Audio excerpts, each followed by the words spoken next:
Hey there, and welcome to another episode of the Guns of Mike's collection. Today we're going to be going over one of them that I can't, again, like I told you on the last video, I don't remember after a certain point chronologically when I acquired all these things.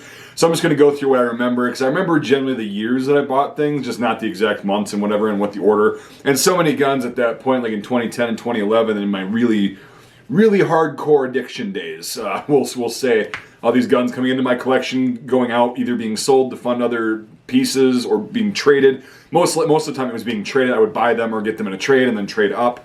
That was a really fun time for the hobby and just getting into it.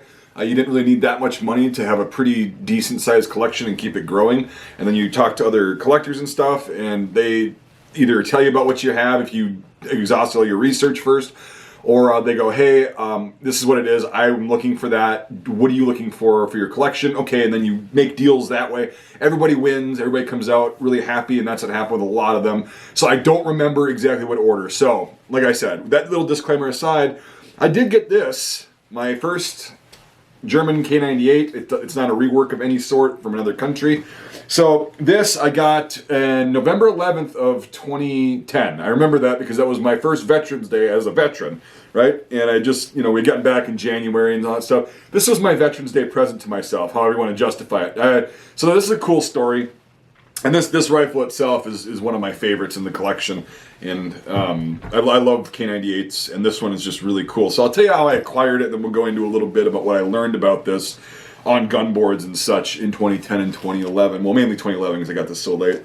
So I went to this local gun shop that usually had a big rack of used guns, like standing up, and 9 times out of 10 I'd walk in there and there'd be something surplus. I got a lot of surplus guns from them, and I used that to trade. Because people around here, they didn't really care about surplus that much. They would come in and they would, trade it for, $50 off of a Remington Model 700, right? And then the shop would sell it for 100 or whatever, or, whatever. Something ratio like that. Anyway, so there would be stuff coming in, and so my buddy and I, we liked different things, so we would go there together, and that's where he got his Swedish M96 Mauser, and that's when I fell absolutely in love with the Swedish M96 and had to have one. Didn't end up getting one for a couple more years, though, interestingly enough. Anyway, so yeah, my buddy got his Swedish Mauser there, his M44 carbine there. I believe that's where I got mine, but that's for a later video. I mean, I got a lot of guns there. A lot of those, came into my collection and went, and then funded other things, but other guns and stuff. But yeah, I mean, this place was really cool. I stopped going there in like 2013 because the one guy that worked there was an absolute raging prick and screwed me. He was just being a dick. I mean, yeah, I was an annoying kid, but I was like, I bought a gun there that did not work, and it somewhat was my fault, but somewhat theirs for not checking and all that stuff. So I ended up getting kind of screwed. But anyway, and his attitude just sucks. So I was like, you know what? Fuck it. We're not going there again. And I haven't been there since. So sucks to be them. But anyway, we used to pay basically their yearly electric bill by the amount of guns that we would buy from them, their used guns. And this was one of them. And this was one that I've been looking for a long time. I had a VZ24 at that point. I don't know about the... No, see, this is where it gets all rusty because I was going through so many Mausers and stuff. But anyway, so I got this guy, and it was marked at $225. And we would usually do out the door. I'd ask him, for if we could work something out. Because we bought so much, it would usually be, yep, $225 tax and everything included. Do the transfer, be out the door. And so it was just a nice even number. I got this for $225. It's just a bolt mismatch. That's all it is. It's a Century Arms import. The bore is okay on it. It still works. I ended up hunting with this thing for a couple years, and damn does it drop deer. Holy shit does it drop deer with 170 grain soft points. Anyway, so yeah, I got this thing, and it is so smooth. I mean, this is one of the smoothest Mauser actions I've ever encountered. Like, not just like the model, but like this particular rifle it's been worn so much. You can hear it's one of the smoothest K98s I've ever handled. So this thing was probably carried around, shot a lot for training. Hopefully, it might have seen combat. Again, I don't get into that whole shit. I don't have that weird fetish about, oh, this thing probably helped kill somebody, and I don't give a shit about that. It's just a very used looking rifle. So you probably, or maybe it went to another country or was used for drill and ceremony. Who knows? But anyway, it was used quite a bit. It's very smooth, but it still had a lot of life left in it, and it still does. It's in very good shape. The bolt matches itself, but again, it's just a bolt mismatch. And what I found out about this particular rifle is it's originally a 1938 Factory 42, which is Mauser Oberndorf. manufacturer. So this is an earlier gun, but you'll notice it's got a mid to late war laminate stock on here. It's hair marked, so it was an Army rifle most likely. Could have been SS at that point, who knows. And so it's got the nice H stamp right there. I don't know if you can see that. Probably not, who knows. And whatever, so it's got a late war stock on it, right? And it's got a, oh, what the hell did they say about the floor plate? Yeah, the floor plate, there's something different about that. It's a later edition. So what happened was, I posted this rifle because I'm like, I don't understand what certain markings are on here. And, because I did a bunch of research and I was like, yeah, so it's Mauser Oberndorf, blah, blah, blah. But why does it have a mid-war stock on it? And it's like, well, it was reworked. And apparently there was a bunch of these 1938 and 1937 and 1939 rifles from Mauser Oberndorf that in 1942 had been used so much that they went back to Mauser Oberndorf and got reworked, overhauled, and then reissued out into the field. So this thing has a really long service life. And it's interesting because the barrel and the receiver do not have, well, the receiver doesn't have a serial number on it. That's weird. So it might have been just a, they reworked it and scrubbed it, so I don't know about that.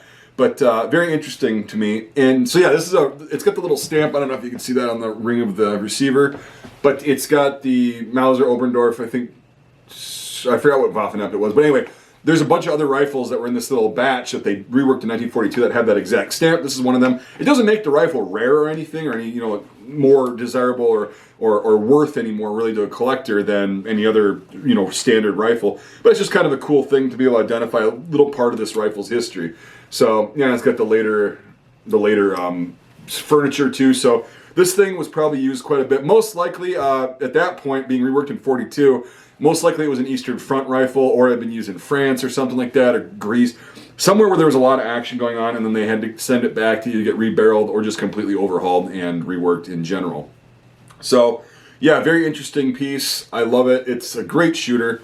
This thing is, I made videos on this in the past. Its sights are still great, and yeah, one of my favorites. And it's the fact that, you know, it's actually not like a Yugoslavian reworked one like I also have in my collection, which is nothing wrong with them, but this one hadn't been reworked by a foreign country and used probably after the Second World War. So it's just a nice example. I'm really glad to have this, and I'm really glad to have only paid $225 for this at the time, which is a steal in my opinion. Even back then, that wasn't a bad price because they were going for $250 to $300, and then Russian captures were usually going for $200 to $250, right? And so, or actually like $175 to $250, depending on how nice they were. But that's kind of the market was at that point. That didn't last long. That started getting really popular in like 2012 and stuff. The K98s went through the roof. Yeah, even Russian captured, and then Yugoslavian reworked, which I ended up getting that one later on. But that was still a really good price, though, to be honest. Again, I'm looking at all my toys around here, and I just want to make all the videos right now. But it's trying to remember. I try to remember each detail about each rifle. I know when I bought this one, how much I paid for it, the story behind it, and then I remember having people help me do the research on gun boards, and they said, yeah, you've got a really nice piece there, and I've loved this thing, and yeah, again, I hunted with it for a couple years, and people have shot this, and they're like, oh, it's kind of a shoulder pounder, but I'm like, yeah, this is what the Germans carried in the Second World War. This was their main rifle for the duration. Very interesting. And this will also be going down to Missouri here in a couple weeks and being used as a prop in the film Reveille that I've been working on for the past almost year. So this will actually be in a film pretty soon. So it's got to add a little bit more history to this particular rifle's life. Pretty cool stuff. So I think that's all I've got on this guy. Reproduction sling, of course. I didn't want to use an original, but yeah, this thing's been on there forever, and it works really well. So yeah, this is my German K98 bolt mismatch in fairly good shape. So yeah, I appreciate you guys watching. I also like to take this time to thank the sponsors of this video, all my Patreon supporters and YouTube channel members. So you guys are awesome. I really appreciate that. And if you want to support me and you like these videos and all the rest of my content, you can become a Patreon supporter or a channel member. $5 a month or more on either method of support gets you into my Discord server, which is really fun. It's a nice time. There are a lot of really cool people.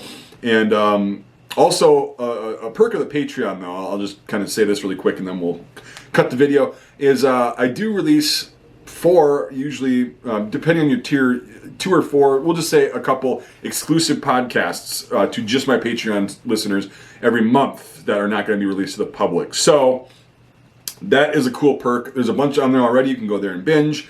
and yeah, it's pretty fun. People are liking them so far. So, and people are liking these videos too, and I'm having fun making them. So, anyway, thank you so much for watching, everybody, and we'll see you on the next episode of the Guns of Mike's Collection.